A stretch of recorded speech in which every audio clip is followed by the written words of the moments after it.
Masih bersama saya Adini dan kembali kami sampaikan berita Padang hari ini.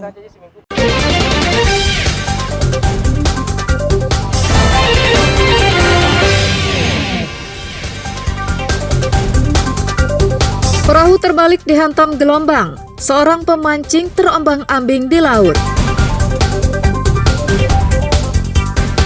Dua pengedar sabu-sabu ditangkap anggota Satres Narkoba Polres Darmasraya. 13 orang tewas akibat tambang emas longsor, hingga kereta api menabrak sebuah minibus, kami sampaikan dalam Padang Sepekan.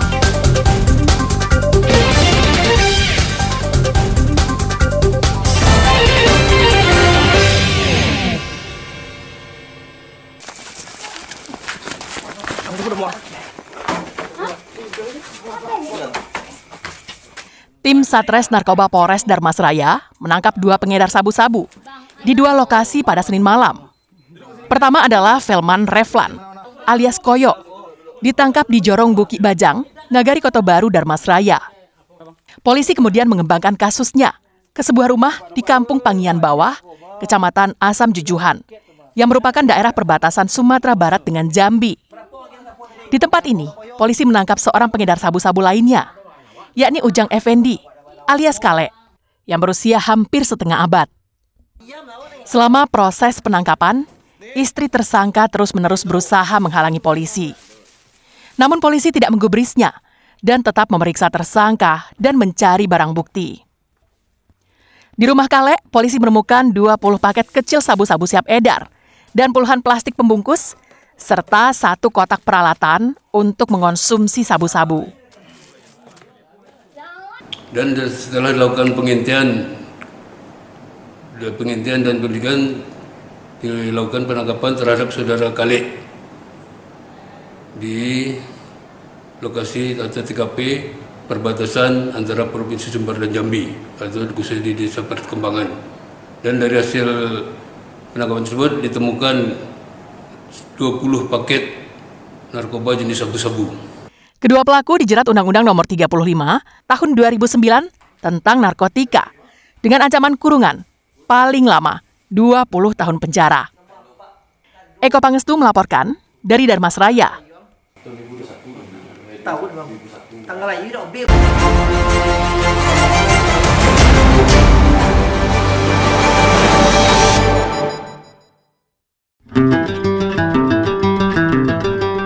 Pada Kamis sore pekan lalu, telah terjadi bencana tanah longsor di lokasi yang merupakan bekas tambang emas di Nagari Sungai Abu, Kecamatan Hiliran Gumanti. Akibatnya, belasan warga yang saat itu sedang berada di lokasi pun ikut menjadi korban. Selain mengalami luka-luka, beberapa di antaranya dilaporkan meninggal dunia. Menurut salah seorang petugas dari Puskesmas Talang Babungo, hingga Sabtu siang, pihaknya telah menerima beberapa orang korban yang berhasil dievakuasi oleh petugas SAR gabungan dari lokasi tambang. Dengan perinciannya, 11 orang dinyatakan meninggal dunia, 3 orang luka ringan, 2 orang luka sedang, dan 6 orang luka berat. Sedangkan 2 korban tewas masih dicari tim SAR di lokasi. Tim SAR gabungan mengevakuasi 1 jenazah korban atas nama Sugeng, pasca longsor tambang emas ilegal yang terjadi di Nagari Sungai Abu. Dengan penemuan dan evakuasi korban terakhir ini, tercatat korban meninggal menjadi 13 orang. Sedangkan 12 orang lainnya selamat dan masih dalam perawatan di Rumah Sakit M. Nasir Solo.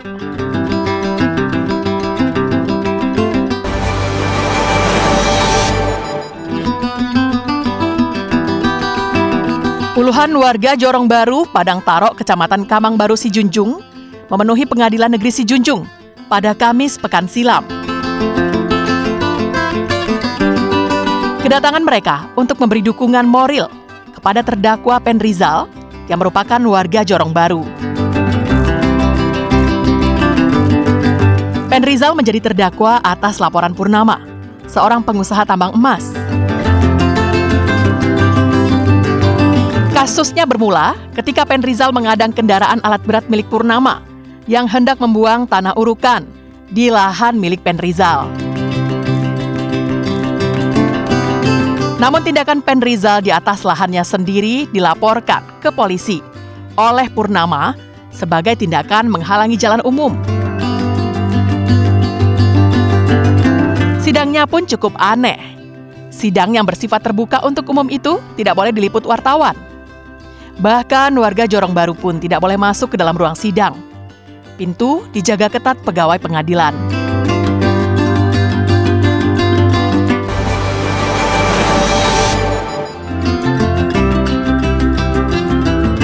Seekor babi hutan mengamuk, berlarian masuk kampung dan pasar di Sungai Geringging, Padang Pariaman.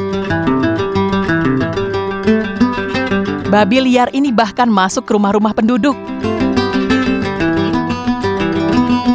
Babi yang berlarian tak tentu arah ini kemudian menyeruduk dua warga. Seorang perempuan di pasar Sungai Geringging dan seorang lelaki tua di perumahan. Warga berusaha menghalaunya dengan cara memukul. Namun babi ini tetap menyeruduk hingga lelaki tua yang bernama Murizal mengalami luka parah dan dibawa ke puskesmas untuk mendapatkan pertolongan. Babi ini kemudian berhasil dilumpuhkan masyarakat.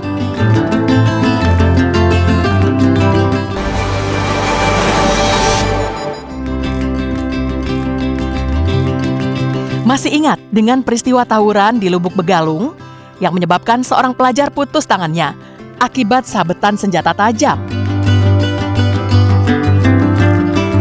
Polisi ternyata telah merampungkan berkas 6 orang pelaku yang terlibat tawuran. 2 di antara 6 pelaku berstatus anak berhadapan dengan hukum karena masih di bawah umur. Berkas perkara tersebut bahkan telah diserahkan ke Kejaksaan Negeri Padang. Artinya, tak lama lagi kasusnya akan disidangkan di Pengadilan Negeri Padang. Hanya saja, polisi masih memburu seorang pelaku lain yang hingga kini masih buron.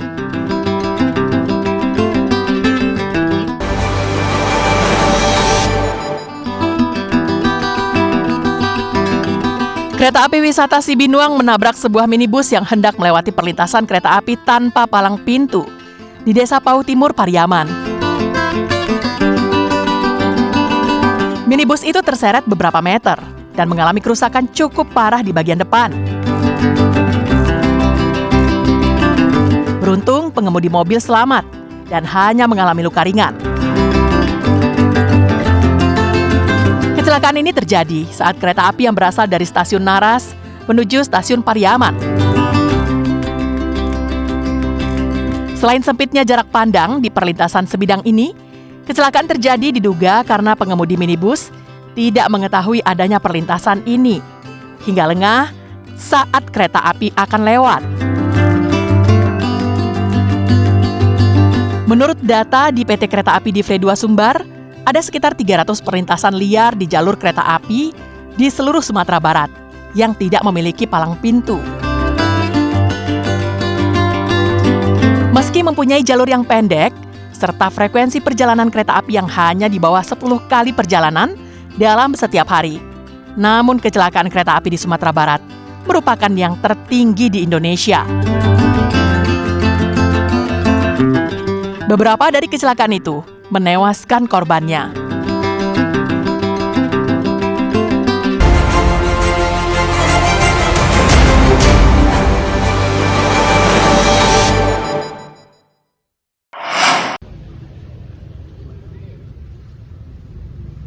Tersangka bernama Joni Erianto hanya bisa pasrah saat ditangkap tim Phantom Satres Narkoba Polres Payakumbuh di pinggir jalan di kawasan Simpang Pari, Kecamatan Payakumbuh Utara. Joni ditangkap saat bertransaksi sabu-sabu dengan orang yang akan membelinya. Dalam catatan polisi Payakumbuh, Joni merupakan bandar besar narkotika yang beroperasi di Payakumbuh. Penangkapan dilakukan setelah polisi memperoleh laporan akan adanya transaksi narkoba. Dari informasi itu, polisi langsung menyebar untuk mengintai Joni yang mengendarai sepeda motor. Kepada polisi, tersangka Joni mengaku semua narkoba tersebut adalah miliknya. Dari penggeledahan yang dilakukan di badan tersangka, ditemukan 1 paket sabu-sabu yang disimpan dalam saku celana. 8 paket lainnya ditemukan polisi dalam kotak rokok, serta 1 paket kecil ganja kering. Dari lokasi penangkapan itu, polisi mengembangkan kasusnya dengan menggeledah rumah tersangka. Di lemari dalam kamar Joni, polisi menyita narkoba jenis sabu-sabu ukuran sedang yang disimpannya di saku celana. Selain sabu-sabu, juga diperoleh 1 paket ganja kering ukuran sedang, plastik pembungkus sabu-sabu, dan timbangan digital. Saat dilakukan penangkapan di daerah Simpang Pari, berhasil diamankan dari tangan pelaku berupa 8 paket narkotika jenis sabu yang sudah dikemas, kemudian 2 paket ganja. Kemudian tim melakukan interogasi di TKP dan dilakukan penggeledahan ke rumah si pelaku. Di rumah diamankan lagi, ditemukan lagi berupa 8 paket lagi narkotika jenis sabu dan 2 paket ganja. Target ini merupakan sudah menjadi pantauan kita sejak lama, tergolong lihai, sehingga berapa kali kita lakukan pengintaian berhasil lolos. Joni merupakan target polisi yang telah lama diincar, namun selalu berhasil meloloskan diri. Untuk pemeriksaan lebih lanjut, tersangka dan barang bukti dibawa ke Mapores Payakumbuh.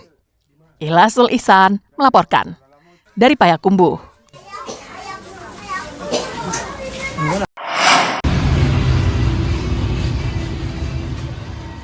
Kasus asusila yang dilaporkan santri di salah satu pondok pesantren di Kamang Mage Agam hingga kini masih diselidiki Unit Perlindungan Perempuan dan Anak Polresta Bukit Tinggi. Polisi telah memeriksa 3 saksi dan menunggu hasil visum tim dokter forensik Rumah Sakit Ahmad Mukhtar Bukit Tinggi. Kapolresta Bukit Tinggi menjelaskan, selain telah memeriksa dan memperoleh informasi dari para saksi, pihaknya masih menunggu proses visum korban yang dilakukan oleh dokter forensik di RSAM Bukit Tinggi. Kasus yang baru ini kita kan masih pengembangan. Kalau untuk masalah visum saya minta ini off the record dulu ya, karena tapi itu masih dalam pendalaman karena kedua belah pihak, pelapor dan terlapor itu masih sama-sama di bawah umur, masuk ke golongan anak-anak. Satu berumur 15 tahun, pelapornya berumur 16 tahun. 3 orang saksi terkait kasus ini. Kami masih mengembangkan ini. Kasus asusila di wilayah hukum Polresta Bukit Tinggi menjadi sorotan masyarakat luas karena kasusnya merupakan hubungan sejenis dan yang menjadi korban merupakan anak di bawah umur. Selain itu, kasus asusila ini terjadi di pondok pesantren dengan pelaku, guru, dan senior korban. Kapolresta berharap kasus itu tidak mengganggu psikologis anak, khususnya santri yang menjadi korban, maupun santri lain yang masih menjalankan pendidikan mereka di pesantren. Dina Amrina melaporkan dari Bukit Tinggi. Pemirsa, demikianlah perjumpaan kita dalam Berita Padang hari ini. Saya Adini dan tim redaksi yang bertugas pamit undur diri. Selamat beraktivitas dan sampai jumpa.